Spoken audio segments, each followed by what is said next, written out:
I've been working on it for 40 years, and every day I'm more excited about it because there's so many things EM waves and light can do.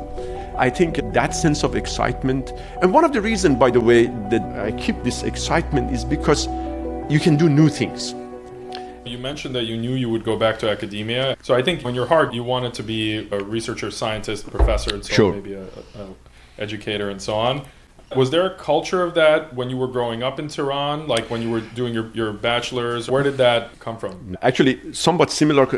A couple of months ago, I had an interview with ACS Photonics, Roman Kidan, and actually that interview came out 2 days ago. We just saw that last. Exactly. I read it last night. Exactly. At like 1 So I told him that as well.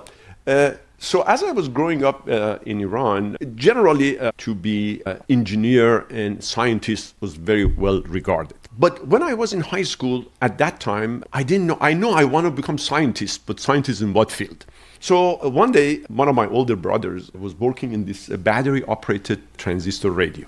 And this is probably was my 1960s. So I was just watching over his shoulder, and I was puzzled, how is this little gadget is not connected to anything, and still sound is coming out of it. So I asked him, I said, how does this work? And I had no idea in those days, the interworking of this gadget.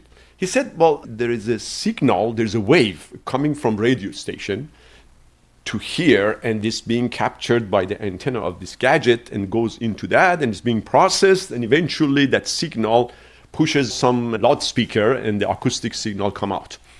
I became fascinated instantly by this. What kind of wave is that? How come we don't see it? All of these questions. So I asked him, if I want to study this, what should I do after high school? I was in high school at that.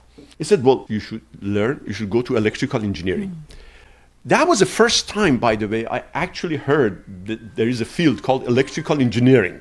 Because in those days, in Iran, when you hear the word engineering, and somebody is engineer, the first thing came to your mind at that time was civil engineering. And it was bridges, buildings, and so on.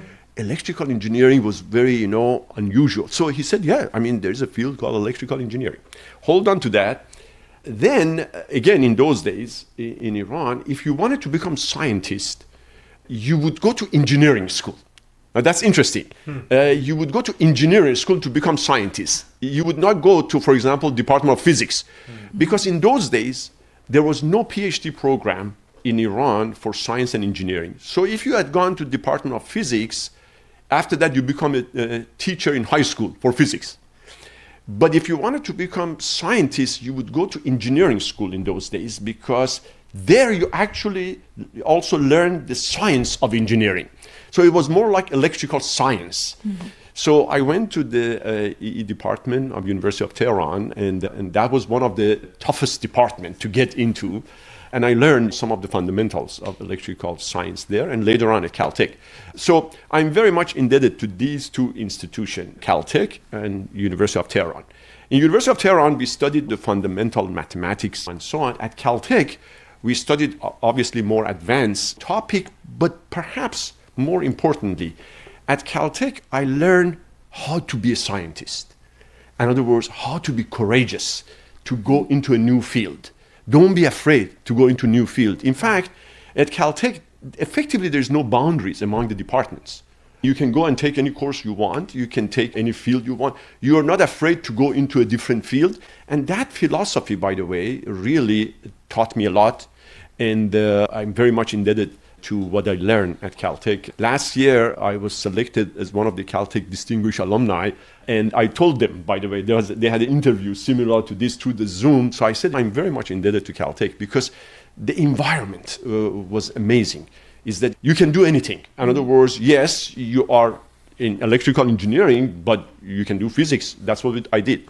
And so that's coming back to your yes. From that time, I wanted to be a scientist.